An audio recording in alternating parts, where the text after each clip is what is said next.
حضرت سالبہ بن عبد الرحمن میرے کریم محبوب علیہ السلام کے صحابی ہیں، غریب ہیں۔ غربت بڑی اعلیٰ چیز ہے، ہاں غریبی بڑی نعمت ہے، یہ آزمائش ہے، اس میں کوئی شک نہیں، لیکن قیامت والے دن پتہ چلے گا جب غریب چھلانگ لگا کے جنت میں داخل ہو جائیں گے۔ اور امیر تو کھڑے ہیں نا، میرے نبی پاک نے حضرت عبد الرحمن ابن عوف کو، حضور صبح صبح اٹھے تو نبی پاک کی آنکھوں میں آنسو تھے، فرمایا میرے عبد الرحمن بن عوف کو بلاؤ۔ حضرت عبد الرحمن بن عوف آئے تو حضور نے سینے سے لگا لیا، نبی پاک کھول کے روئے، یا رسول اللہ حضور کیا ہوا؟ فرمایا عبد الرحمن رات میں نے خواب دیکھی ہے، سارے جنت میں چلے گئے، تو پیچھے رہ گیا، تو پیچھے رہ گیا، میں کھڑا تیرا انتظار کرتا رہا، میں تیرے بغیر جا نہیں سکتا تھا، پھر تو آیا ہے تو تیرا سارا وجود پسینے سے بھیگا ہوا تھا۔ حضرت عبد الرحمن ابن عوف تڑپ کے روئے، قدموں پہ سر رہا، حضور میری غلطی۔ فرمایا یار تیرے پاس مال بڑا ہے، تجھے حساب دیتے دیتے لیٹ ہو گئی، تیرے بیگ کھل گئے، تجھے حساب دینا پڑ گیا، تو لیٹ ہو گیا، میں پریشان ہو گیا۔ حضرت عبد الرحمن ابن عوف نے 100 گھوڑا مال اوپر رکھ کے حضرت عبد الرحمن نے حضور کی بارگاہ میں پیش کیا، کہا یا رسول اللہ یہ۔ اور پتہ ہے ایک دن کیا ہوا؟ ایک دن سرکار کے وصال ظاہری کے بعد حضرت عبد الرحمن ابن عوف نبی پاک کے گھر کے دروازے کے باہر آ کے بیٹھ گئے اور یوں سر کو پکڑا ہوا ہے، رو رہے ہیں۔ حضرت ام سلمہ حضور کی زوجہ باہر آئیں، کہا بیٹا عبد الرحمن کیا ہوا؟ جب پوچھا کیا ہوا تو اور کھول کے روئے، کہا کیوں روتا ہے؟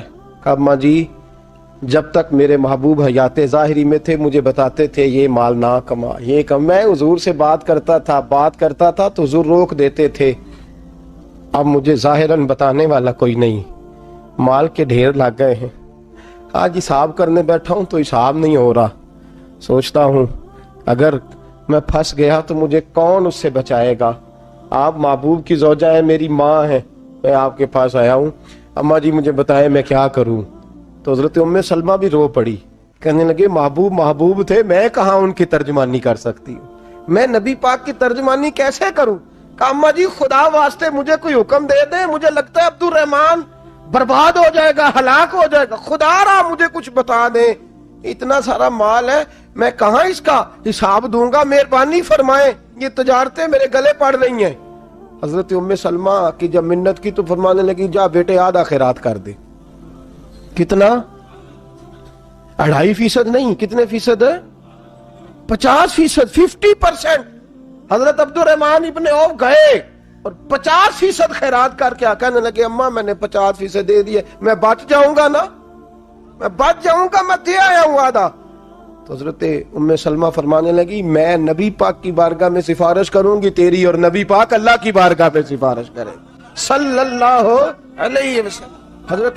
حضرت سالبہ بن عبد الرحمن حضور دعا کر دیں، غریبی ہے، میرے نبی پاک نے فرمایا تجھی اس حال میں ہے بہتر ہے،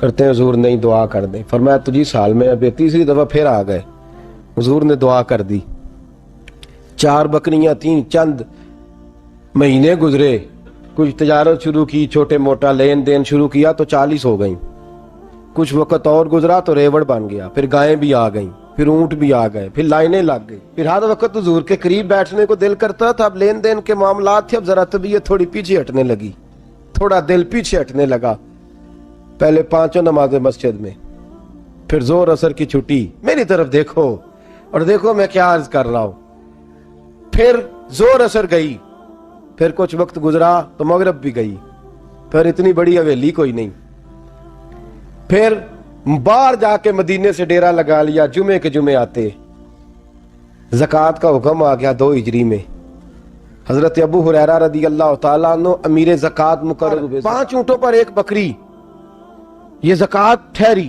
اب جب گئے نا اونٹ گنے اور بکریاں گننے لگے، اوہو 1 کروڑ پہ 2.5 لاکھ، کس نے دیا تھا؟ دعا کس نے فرمائی؟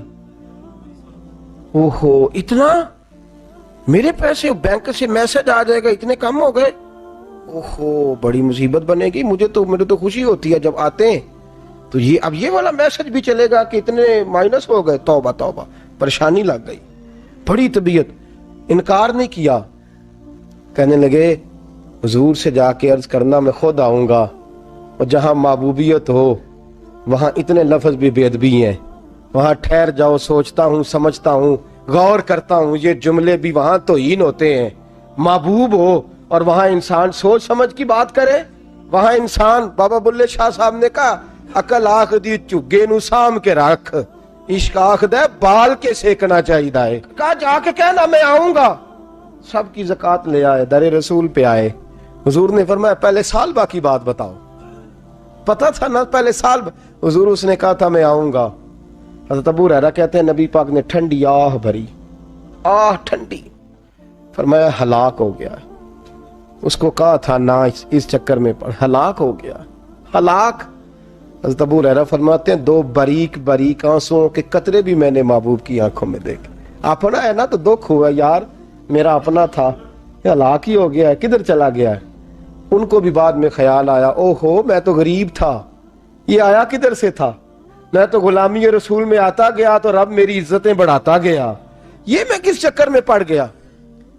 آئے لائنیں بکریوں کی لائے، حاضر کی، حضور وہ میں نے کہا تھا حضرت ابو ہریرہ سے میں خود آؤں گا، حضور میں خود لایا ہوں۔ فرمایا محبوب نے مجھے تو نہ بتا، میں تو سمجھتا ہوں، میں نے کہا تھا تو میں آ گیا ہوں۔ فرمایا چل اٹھا، دوڑ جا، لے جا۔ حضرت ابو ہریرہ فرماتے ہیں انکار محبوب نے سالبہ کو کیا، لیکن آنسو ابو بکر صدیق کے بھی نکل گئے۔ فرماتے ہیں درد عثمان غنی کو بھی ہونے لگا، تڑپ مولا علی بھی گئے۔ فرمایا جا لے جا، نہیں چاہیے تیرے پیسے۔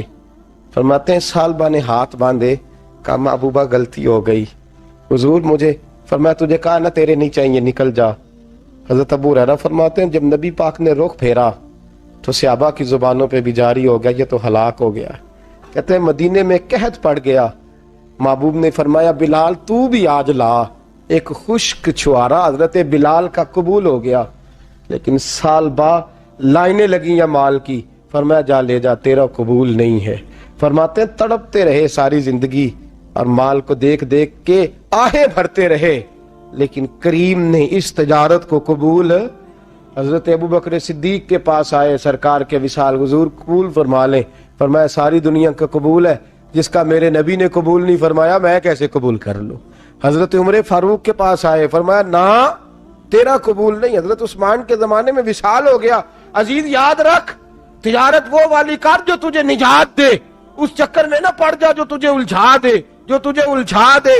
قرآن مجید کی آیت آئی اقترب للناس حسابہم وہم فی غفلۃ معرضون، لوگوں کا حساب قریب آ گیا ہے اور وہ ابھی بھی غفلت میں پڑے ہیں، ابھی بھی 2 کے 4 اور 4 کے 10 کر رہے ہیں، حساب کا وقت قریب آ گیا۔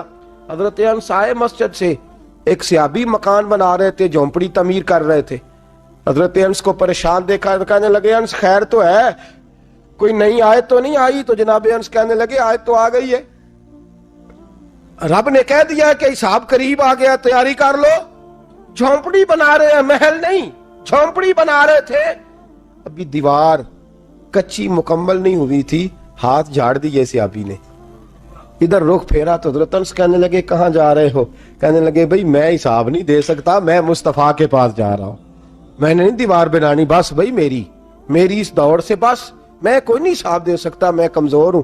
میرے رسول کائنات صلی اللہ تعالی علیہ وسلم نے میرے دوستو تجارت کرو لیکن اس کو عبادت سمجھ کے کرو۔ اگر تمہیں چوک وہاں دکان پہ بیٹھے خدا بھول جاتا ہے اور سودا کرتے وقت رب رسول کی باتیں تمہیں بھول جاتی ہیں تو پھر تو تم وان تم موردون میں ہو، پھر تو تم غافل ہو۔